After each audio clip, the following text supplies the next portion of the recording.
Bom, já está gravando, tá, gente? Bom, vamos lá. Eu que solicitei essa reunião? Foi não, né? Foi você. Não, você. Você que mandou. Eu egresse. Não, mas quem Então, assinou com a o ofício palavra- é o João da Cruz. Com a palavra, o professor Osmar, nosso diretor científico da Egresso, por favor. Meu irmão mais velho, eu sou mais novo que eu. Eu sou mais novo que ele. Então, obrigado aí pela atenção à proposta que tem o objetivo de discutir nessa reunião uma parceria entre o NDH, Núcleo de Direitos Humanos, coordenado pelo professor João da Cruz Gonçalves Neto, a OAB, através da ESA, o ADUF e a Egressos. A proposta é desenvolver uma atividade que resulte na formulação de uma minuta de projeto de lei de prevenção e combate ao LOFR. Essa proposta ela consiste em algumas atividades. Então, atividade 1, realizar uma oficina temática com os stakeholders, os agentes interessados nessa proposta, nessa temática. Então, esses stakeholders são as entidades promotoras, os seus agentes, dirigentes e associados interessados e os demais atores envolvidos nessa proposta. Então, a ideia é aglutinar alguns ministros do STF, como, por exemplo, o Flávio Dino de Castro e Costa, o ministro Zanin e o ministro Gilmar Mendes. E do Legislativo, aqueles envolvidos na CPMI, que resultou em formulações que, segundo os especialistas dessa área, concretizam, dão um passo à frente no processo de transição democrática, que ficou incompleta com a lei de anistia parcial e com normas e procedimentos que não deram efetividade ao Estado Democrático de Direito. E essa ineficácia resultou no regresso constitucional observado num período, né, que ameaçou o Estado de Direito e que impôs retrocessos, inclusive vem emendando a Constituição, menos aquele núcleo duro que é o artigo 5º, que felizmente ainda está salvo e não pode ser alterado a não ser por outro processo. Então, quer dizer, a ideia é dar sequência àquilo que foi continuado no processo constituinte de 87 e 88, com novas medidas. E aí é que está um desses problemas, é o LOFR, que é o uso estratégico do direito. Então, quando se usa normas por agentes do sistema de justiça, que não é só um ou outro ator, então pega todo o sistema de justiça, utiliza normas para fins estratégicos, isso é um desvirtuamento do Estado Democrático de Direito. E nós assistimos o quão danoso é essa prática. E não só no Brasil, mas em várias partes do mundo. Então a ideia é trazer à tona, através desses agentes interessados nessa temática, numa oficina que vai discutir isso aí, para avançar num programa de pesquisa que o NDH vem desenvolvendo e que o Rafael Lara foi, inclusive, pesquisador. Ele, inclusive, foi aluno de uma disciplina que eu ministrei, que chama LOFR como ameaça aos direitos humanos. A ideia, então, é avançar nessa discussão e formular uma proposta que possa criminalizar essa prática. Então, na pesquisa pós-doutoral que eu realizei, eu avancei nessa minuta, como proposição, ela até compartilhei. A ideia é continuar essa discussão e de uma forma mais aprimorada, inclusive gravar esse painel, grava ele todo, como foi feito grava essa oficina, como foi feito no painel de debate sobre o Loeffler, que veio Flávio Dino, e virou um livro, e esse livro foi inclusive publicado em inglês e é das publicações mais consultadas no repositório da UFG. Ele já foi baixado por pesquisadores, mais de 2.000 pesquisadores de vários continentes, que ele é todo em inglês, então desperta interesse. A ideia é avançar nessa temática e, de forma articulada, junto com todos os poderes, os agentes, os stakeholders de todos os poderes, propor um projeto de lei que possa criminalizar a prática do uso estratégico da lei, do direito ou do sistema de justiça para fins de perseguição política, comercial e geopolítica, entre outros objetivos, outros fins desse uso estratégico. E aí, inserido nessa atividade, faria a publicação da segunda edição desse livro em inglês, que tem a coautoria do Flávio Dino, e essa publicação pós-doutoral que formula a minuta, né, de projeto de lei de criminalização do Loeffler, que está publicado no formato digital lá pelo UFG. Então a ideia seria publicar alguns exemplares, alguns mesmo, publicação bem limitada, dirigida às bibliotecas, aos centros de pesquisa, aos stakeholders, às instituições onde esses stakeholders estão atuando, né?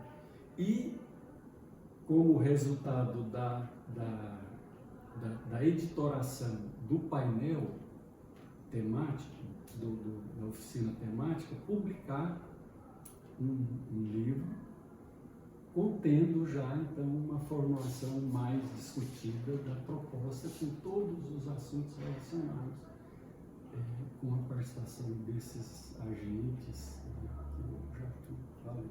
Então, essa é a proposta. É uma proposta relativamente barata, que tem um orçamento no ofício. A Egresso já está contribuindo com R$5.000. Sim, aqui tem 4. Porque entrou mais. Tem um pós-doutorando que vai estar entrando com R$1.000, que é o Marco Antônio. Ele é agente, ele é auditor ele é corregedor do Tribunal de Justiça.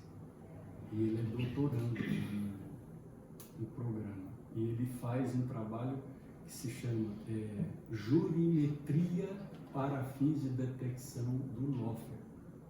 Que bacana. Ele já fez isso voltado para a questão fundiária. Vejam, uma questão interessante, né?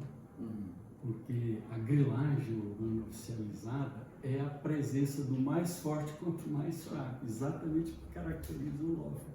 E ele identifica nos processos, analisando alguns elementos, onde há anomalias. E aí puxa aquilo, vai olhar e tem realmente. Aí você vai encontrar todas aquelas questões já previstas na lei de forma dispersa. Imagina, todo processo injusto, né, tem toda uma norma, inclusive o novo Código de Processo Civil traz elementos bem mais claros para isso, né? Por exemplo, você pega de surpresa, você toma uma decisão que a outra parte nem sabia daquele assunto. Isso é nulidade absoluta. Então, e isso é um dos elementos do Loeffler. Nós vimos isso? Pega o sujeito de surpresa. Né? Então, talvez por se isso você fica mais corrigido. se você reunir todos esses elementos dispersos numa norma, você já tem uma proposta. Aí o que falta? Criminalizar essa prática, que é o que está faltando. Nós vimos aí o julgamento agora, né, que vai ocorrer, de tantas coisas que foram praticadas, né, e que o Poder Judiciário vem estabelecendo decisões que formam a jurisprudência que não estão ainda normatizadas como lei, mas vai formando. Então a ideia é pegar tudo isso e ela formular uma proposta para levar ao Poder Legislativo. Seria uma contribuição de âmbito nacional, né? Uma repercussão de âmbito nacional. Deixa eu só complementar um pouquinho, te informo, eu tive com o presidente, o Rafael Lara, na posse da direção da ESAT. E aí conversei com ele sobre essa iniciativa, sobre esse ofício e a disposição do professor Gercílio Flávio, que aliás não está aqui, o presidente da corte, não está aqui por conta desse pepino que ele está enfrentando ali. E na conversa com o Rafael, quando eu falei da possibilidade de que o projeto é trazer o Flávio Dino, já ministro do STF, e a partir dele desencadear todo esse projeto. E ele ficou assim, encantado, só olha, conta comigo, tanto é que ele me falou que hoje ele estaria em Anápolis e tentaria passar aqui, mas não deu certo, que é outra atividade, ele é candidato à reeleição também, né? E, enfim, não deu certo, mas já colocou à disposição para, antes de trazer o Flávio, e ele falou mais, falou assim, não, então nesse caso, a data é aqui o Flávio deve, já jogou pesado. E se ele entra, você viu o discurso de posse para dar o despedido do Flávio, né? Uma deferência gigantesca com a AB. Então, se o AB entra nisso, ele agenda. A CUT também tem uma força muito forte, sem falar no Adolfo, que é quem começou tudo isso, foi em 2019. Quando o Flávio veio como ainda governador do Maranhão. Então, esse histórico, que é pioneiro a nível de Brasil em termos de estudo, que o Adolfo tem que ser premiado por essa iniciativa, nós vamos, eu acho que, e agora a OAB entrando, eu acho que Goiás tem que tirar os louros disso aí. E se o Flávio vier, vai ser fácil, 200 quilômetros. Então essa ideia, eu queria só informar isso, assim, que o Rafael está à disposição, quer vir conhecer a sede, ainda não conhece. Eu sou pior daqui, né? Porque antes o Flávio, desde o alicerce até a inauguração, eu trazia gente aqui, eu não trouxe, vou trazer o Rafael. Até o prefeito veio, né? O prefeito ficou assustado com o valor do metro quadrado. Menos que a metade do que eles pagaram. Nessa mesa, né? Ficou assim, Moisés. E engraçado que eu ainda brinquei. Pois é. Mas o valor do PTU para ele. O valor do PTU é zero. Que é utilidade. Então, eu até brinquei aquele dia. Olha, o Flávio agora. No meu apartamento eu estou falando. Apartamento do presidente da DUF. Utilidade do presidente. Na época eu até brinquei com o Anselmo que me trouxe ele, não foi? Acho que foi. Eu falei, só o Anselmo vai querer levar o Flávio lá para te auxiliar nessa área de finanças, você vai baixar o custo. Mas é isso, só complementando essa. Não, eu já concluí. Então a proposta é a gente discutir essa ação conjunta de um projeto coletivo. Né? Bem, está aqui a Luciene também, ela está lá no GT Direitos Humanos lá de Proítos, né, junto com o Luciene, que eu acho que a gente pode até nacionalizar isso aí via Proítos, tá? Eu também acho que a gente pode encontrar, falando enquanto Proífes mesmo, nessa ação, caso se concretize, uma oportunidade para consolidar o GT de Direitos Humanos aqui em Goiânia, em Goiás, chamando, né, não só o pessoal do NDH, mas todo mundo que estiver envolvido na proposta do seminário. Eu vejo E assim, a gente está à disposição. bastante potente. À disposição. Começamos essa história aí, né? Ainda mais agora com a parceria do AB. Sim. É bom que a gente entre com espaço. Eu não entendi. Desmantelou o nosso discurso. Desmantelou o nosso discurso. Cara, o Rafael levou e mandou 2 criminalistas. Nossa. Agora arrumando um parceiro igual a B, que tem mentira, mas é mais fácil.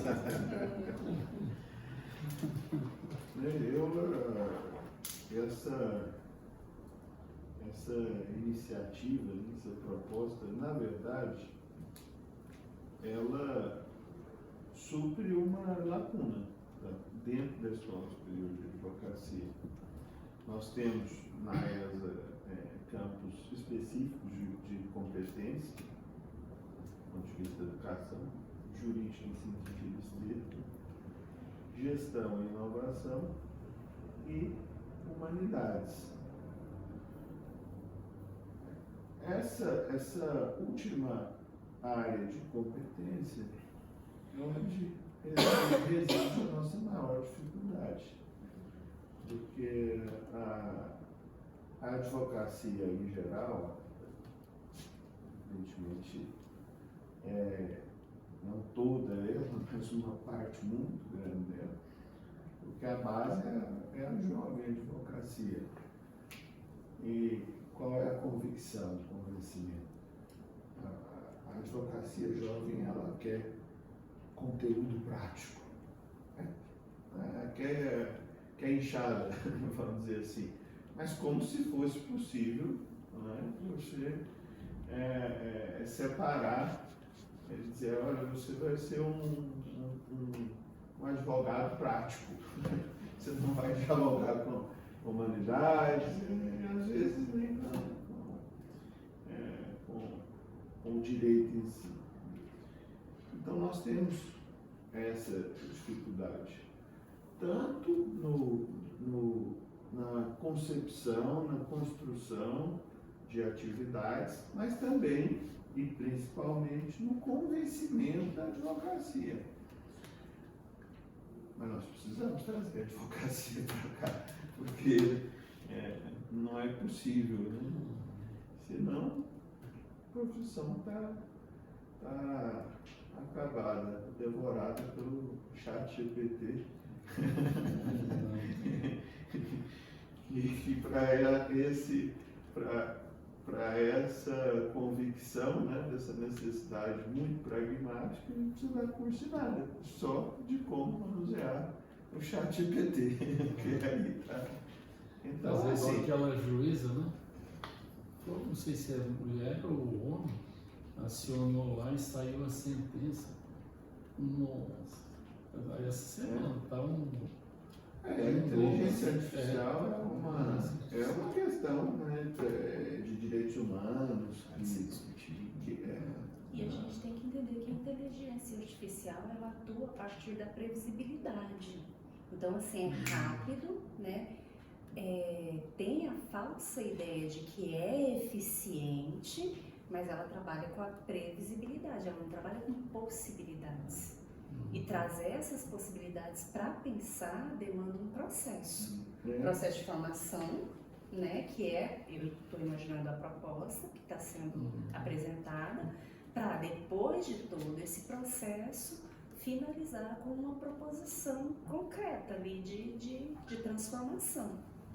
E essa inteligência artificial não vai conseguir isso. Porque exatamente porque ela trabalha com possibilidade, o possível.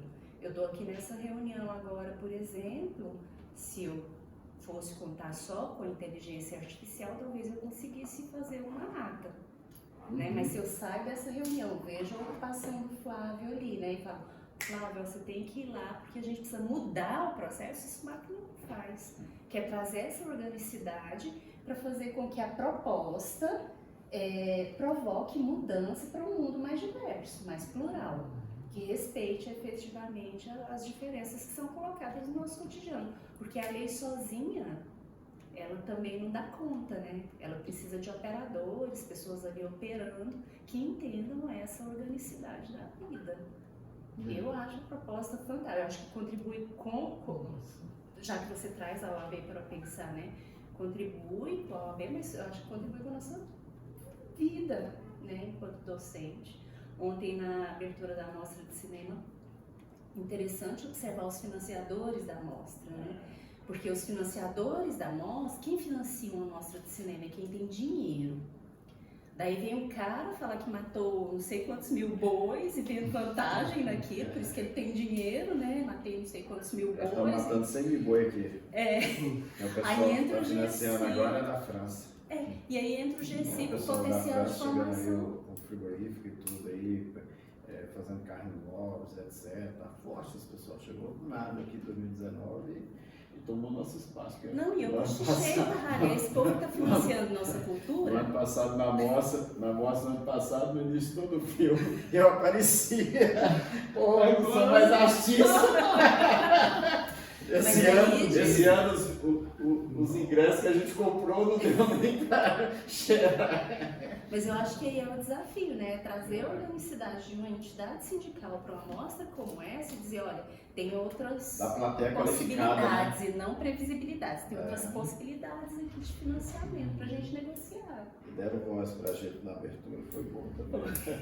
Falou bem. Mas é isso, né? Eu pedi o Luizão manda só para fazer marketing aqui no que participa lá do grupo, né? Do professor e tal. Aí eu pensei que ia ganhar umzinho para fazer sorteio. E ele nem respondeu. Eu falei, então essa grama preta aí, O tadinho. bicho tá bufado, esse Ele ano. tá. Ele tá bufado. Esse ano ele demorou pra procurar a gente. Ele tá bufado. Vai ser o Secult. seu Tonelo, Hoje tem o maior Sesc. crítico de cinema da Folha, tá aqui Secult, hoje. Sesc e essa empresa. Nossa. Tanto que eram os três no início da abertura, depois chegou. Foi. Chamou o suplente. Mas eu acabei cortando sua frase. Mas eu te mandei os ingressos pra você fazer sorteio, não? Eu não posso falar não, porque o Flávio, se ele descobrir que mandou e eu não abrir, ele me mata. Ele já está prometendo me matar por uma outra falha. Não, porque você falou comigo, eu falei pra você. Falou, ai não. Acabei não abrindo, desculpa. Não, porque professor também, aqui com esse convênio nosso com eles, o pessoal que é filiado da Adolfo paga 20. São mais 60 pila, né? Vamos lá. Mas eu te cortei, acabou que esse tema puxou outro assunto. Mas assim, eu acho assim como a gente estava no início, a gente está disponível para continuar. Né? E a Luciene está aqui, agora eu passo até a bola para a Luciene, para vocês continuarem com ela depois, para organizar esse seminário e tudo aí, e a gente tentar levar isso também para o projeto nacional, para o GT de Direitos Humanos, até para trazer mais gente. Né, Luciene, fazer isso como atividade lá também. Sim, eu acho. Aí vem o pessoal de fora também, eu acho que amplia, né? Só a título de esclarecimento. Então, nesse primeiro momento, as atividades se cingiriam a esse seminário. Seria isso, né? Uma realização de nós teríamos aí esse convênio e, no primeiro momento, nós realizaríamos um seminário, inclusive. E aí, desse seminário, a proposta seria a criação de uma obra Coletivo. coletiva. O Osmar já fez isso no primeiro. Eu quero pegar seu telefone, que aí eu mando o cronograma com as atividades propostas. Porque a nossa, né, às vezes, assim, eu vou até reiterar o cuidado que o nosso presidente tem, né, o Rodrigo trouxe aqui, a nossa preocupação da escola, né, de levar também esses novos fenômenos à advocacia, até mesmo porque esse universo teórico, né, às vezes que o advogado, né, mais leigo, ele encara como um universo teórico, ele, por óbvio, né, uma questão sintomática vai reverberar numa construção ali de ordem prática, né, porque é uma temática que, por exemplo, conseguiu-se, da discussão prática dela, conseguiu-se a liberdade do presidente da República. Uhum. Então não é algo tão simples assim, né, de ser discutido e tem que se levar essa mensagem, né, à advocacia, presidente, nós temos que levar essa mensagem à advocacia. E eu vejo um pouco mais além, né? Numa das nossos cuidados, né? Eu estou nessa gestão da Escola Superior de Advocacia como vice-presidente acadêmico, pedagógico, e nós estamos aí difundindo uma perspectiva também de criação de grupos de trabalho, grupos de estudos, a advocacia, né? E eu vejo como uma possibilidade, presidente, né, de nós difundirmos, inclusive, esse tripé, né, esse pé desse nosso tripé, né, da humanidade, né, algo mais denso, mais densificado, ao sentido, quem sabe, né, se houver também já esse grupo de estudos aqui na UFG, né, que talvez possamos aí inserir também a advocacia esse grupo de estudo, ou de forma inversa, né, a associação se inserir a advocacia, a Escola Superior de Advocacia, nessa propositura, que acredito que seja algo também que vai ser muito elucidativo na advocacia, que é uma sensibilidade que nós temos, né? Não é somente uma questão de cunho eleitoreiro. Quando eu falo eleitoreiro, não muito distante nas eleições da OAB, mas também nós vamos enfrentar mais uma vez, né, essa temática, porque nós estamos num ano de eleições. E é aí que ela se evidencia mais, posso estar em erro, peço desculpas, né, pela minha ignorância, mas é aí que ela vai se evidenciar ainda mais. Então, seria uma oportunidade de avançarmos também para além do próprio seminário. E aí, nesse sentido, talvez nós poderíamos até nos reunir de forma mais proativa, né, sobre essas possibilidades.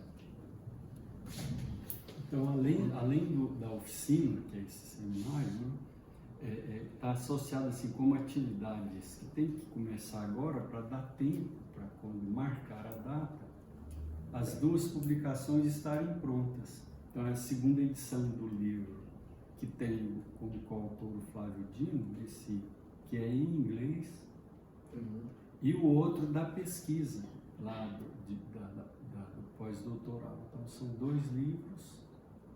Os orçamentos, eu já fiz orçamento na gráfica da UFG. Esse livro em inglês, ele fica orçado em 12.240. E o outro... A edição no seu ponto. Assim, não, aqui são publicação, parece que 300 exemplares, alguma coisa assim. E o outro é impresso. E eles editam também e entregam ele em formato PDF para você compartilhar. E o outro, pela editora Soriano, do Paraná, esse em inglês é porque a Segraf tem os direitos editoriais. E o outro, que é a Egressos tem o direito, seria publicado pela Soriano, que fez um preço bem menor, R$ 8.390. Menor que o da Segraf, tá? É a mesma, quase que a mesma paginação, o mesmo número de tiragem, né? A oficina temática, nos moldes daquele que foi realizado em 2019, foi feito um painel você lembra, professor Jaci? O Adolfo que promoveu, foi feito no campus da UFG, lá no centro de convenções. Uma participação de cerca de 240 inscritos. Foram 4 dias de debates. Essa oficina, a ideia é fazer ela menor, mais voltado para os especialistas, mais com transmissão, de maneira a socializar o debate. E tudo gravado, como foi feito lá. Porque você grava e depois faz a transcrição, imprime ou deixa no formato digital para editorar e publicar o livro. Eu imagino que um custo estimado, porque vai ser tudo feito a partir da estrutura das entidades, eu estou colocando 10 mil, caso tenha que pagar uma hospedagem, um convidado de fora, uma passagem, alguma coisa assim. Divulgação, coisa, usando a própria estrutura das entidades, eu acho que o preço é mais ou menos isso. Agora, o que eu não tenho como prever ainda é o custo da publicação. Isso vai ter que ser feito depois. A publicação a partir do evento que vai acontecer. Então, aqui o orçamento total parcial, R$30 mil, 30.630. A egresso já está entrando por 5. Pois, logo a egresso. Tá fácil isso mesmo. E tem mais 4 aqui tá vendo o faz parte? Tem uns exemplares aí que podem ser. Você falou 4? Que? Você falou 4 mil ou eu entendi? Não, estava aqui no. Ah, bom. Eu estava dobrando. Coloquei aqui, ó. Eu sei que então você tem E 10. tem mais Não, livro tem aí. Tem livro aí que Pode pode ser, ser. pode ser. Fazer promoção. Nós podemos concorrer e apoiar, eu acredito. Sim.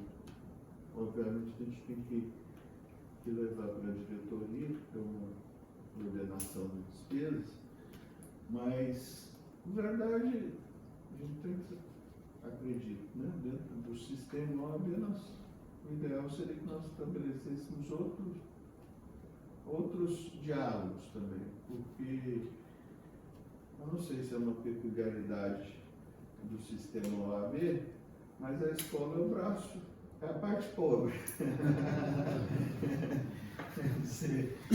A caixa de assistência isso é porque os recursos da ordem são distribuídos da seguinte forma: 40% da receita bruta da ordem, ela é para a caixa de assistência. É o primo rico. A caixa, ela não tem a despesa que a ordem em si tem, porque você tem, né, que repassar valores para seccionários, né? E o orçamento da escola, eu fico envergonhado de dizer, porque vão fazendo mais reuniões até a gente ficar à vontade. Mas, ainda assim, vamos examinar, certamente a escola por si apoiará, mas eu acredito que... Preferencialmente com espaço.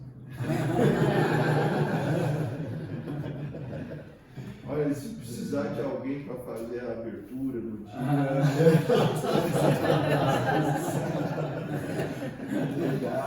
Justíssimo. 2 anos de ESA, eu já decorei a letra toda do hino nacional, que era um sonho que eu tinha. Então, mas eu acho que seria muito produtivo levar isso para uma reunião na Caixa. A Caixa tem nos apoiado, ela está presente nos programas culturais, nas boas iniciativas. Eu acho que o Jacó, nosso amigo, e a diretoria da Caixa não hesitariam nos apoiar. Que cultura e educação sempre depende de um mecenas. O mecenato da escola, mecenas da escola, da Caixa, assistência aos advogados. Tem dígito lá. Na verdade, nós temos essa divisão, né, que é o primo rico e o primo erudito.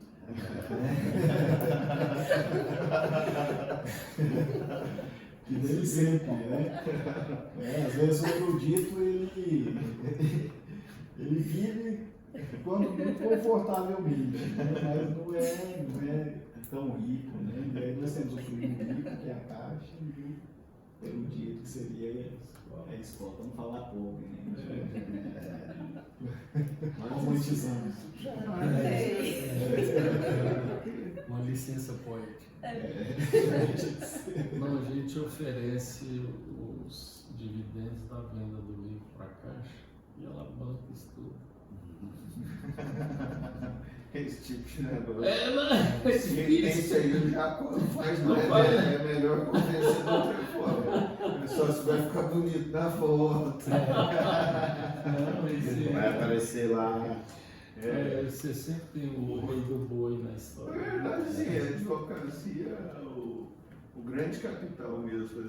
Se quiser falar a língua que a advocacia escuta, é só tocar na vaidade. Então, aí nesse sentido eu estou visualizando a foto aqui.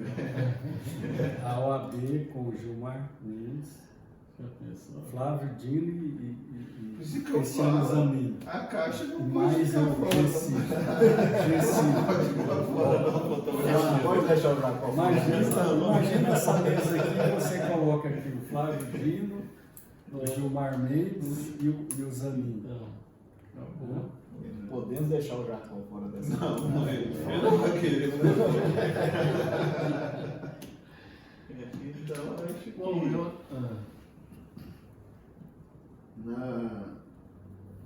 eu acho que nós temos pressa, né? Tem outra coisa também urgente, é o seguinte, acertado isso, já agendar nossa ida a Brasília para Fazer o convite. agendar com o Flávio isso. Aí a gente já fala com o Rafael, ele já tenta. Próxima reunião da nossa diretoria depois do carnaval, né? Isso. Quinta-feira, subsequente à quarta-feira de cinzas. E tem a vinda do Rafael aqui, viu? Tem que vir aqui conhecer E por ocasião dessa visita, poderia ser feito o anúncio do programa, que eu sugeri da a ele. parceria. Tá ótimo. Ele vir aqui, aí até lá a gente já define detalhes. Como que está mais ou menos esse cronograma, professor? Olha, nós estamos assim, tudo isso vem sendo discutido há algum tempo. Agora, datas, eu tenho, com relação às editoras, tudo tem que ter, né? Então a segunda edição do livro em inglês, os autores já estão finalizando, que vai ter um capítulo que atualiza com o pós-Lava Jato. O livro ele discute uma situação que mudou muito, né?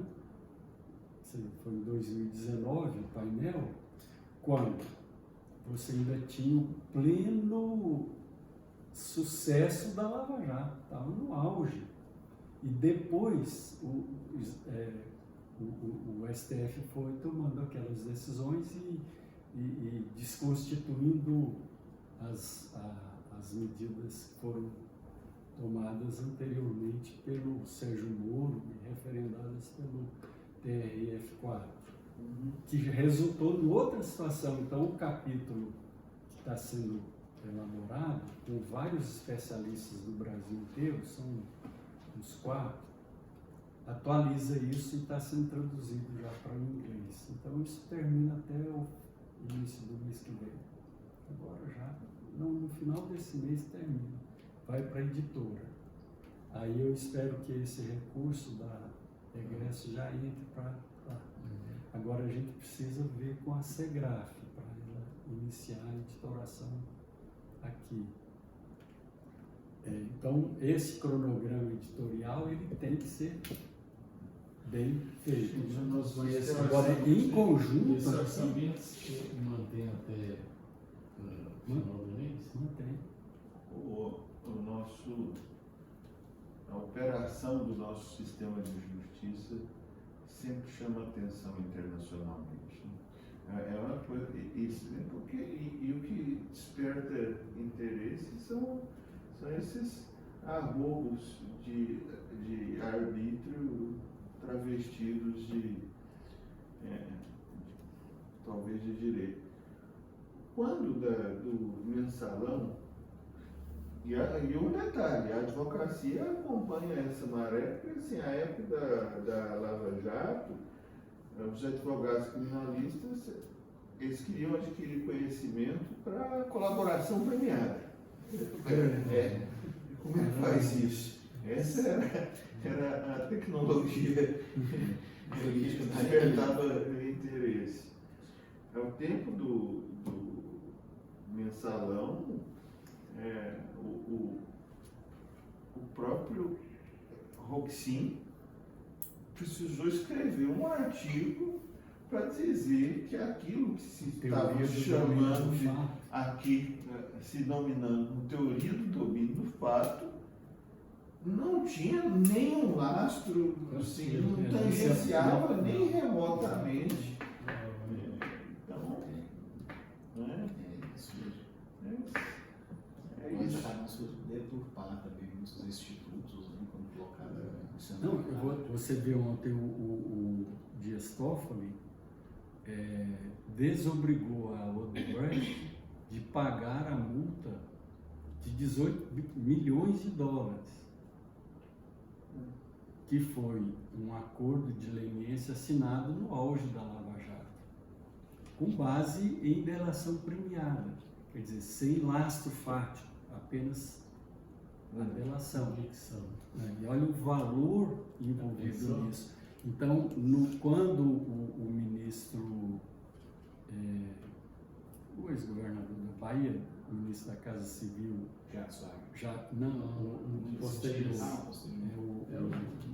o baiano lá, no início do governo do Lula, propôs que essa multa de milhões de dólares fosse convertido, fosse autorizada a sua conversão para obras. Bom, aí essa proposta esbarrou no óbice jurídico, porque a esfera não é do Poder Executivo, mas sim do outro poder, o Judiciário. Quer dizer, do início do ano passado até agora são exatamente 12 meses. Né? Ontem o ministro Dias Toffoli desatou o óbice jurídico, autorizou. Não, pode converter sim. E a Globo, eu acompanhei esse noticiário ontem, o dia inteiro batendo na tecla de que essa é uma medida que reforça a transparência internacional na queda do ranking do Brasil de percepção da corrupção. Então veja como as coisas são terríveis. Você faz um sistema de julgamento com base em uso da norma como arma. Percebe? Não tem nada a ver uma coisa com a outra. O que você autorizar o Odebrecht a converter uma multa que ela está pagando por uma delação premiada sem lastro fático, quer dizer, só com base na palavra do delator, e ela está se dispondo a pegar aquele valor e aplicar em obras. Então, ao invés de você olhar isso numa ótica de cooperação, você olha numa outra ótica e ainda associa uma pesquisa internacional que joga para baixo a imagem do Brasil no mundo todo e prejudica novamente os investimentos. Então nós vimos o desmonte do sistema nacional, com grandes empresas que estavam no topo da competição global, elas foram destruídas com base numa arma jurídica. Disparou o tiro com base em normas legais. Olha a repercussão, foram 4 milhões de empregos destruídos. Em 19 eu passei perto da terra do seu sul, indo para o Peru. Entrei no Peru, asfalto, sim, asfalto de primeiro mundo, aquela dessa grossura, etc, etc. Aí O asfalto brasileiro é peculiar, né? Pois o asfalto que a empresa brasileira fez lá, pode passar lá que nem trincou até hoje, desde 2019. No entanto, a empresa faliu, o mercado voltou para quem mandou o Moro falir as grandes indústrias de construção aqui. O plano de fundo, de fato, é esse, está aí, a Globo que serve a isso. todo mundo sabe, desde o suicídio, desde antes do suicídio do Getúlio, o Marinho faz isso. Aquele, quer dizer, continua. E não adianta, a nossa categoria é maré, vai na maré, vai para lá, vai junto. Vem para cá, vem junto. A OAB-GO foi a primeira seccional a se manifestar por seu conselho pelo impeachment do presidente Dilma Rousseff. Pois É isso. Então, você está vendo que nós estamos redimindo muita gente. Esse seminário Não, e sabe o que torna ainda bem atual esse debate? Porque agora a gente está observando o seguinte, parece que o reverso da Lava Jato agora, certo? Então, se o Lula foi o alvo, agora o Bolsonaro é o alvo também. Então nós estamos repetindo a mesma coisa. Daí a importância desse debate. Sim, acho que é rotina, né?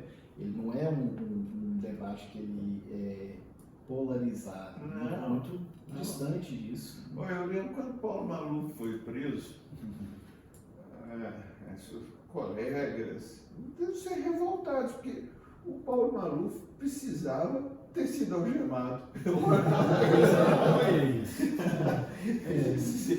Ele quer espraiar, na verdade, difundir, pulverizar o arbítrio. Então, amarra o Paulo Maluf no para-choque da viatura de montanha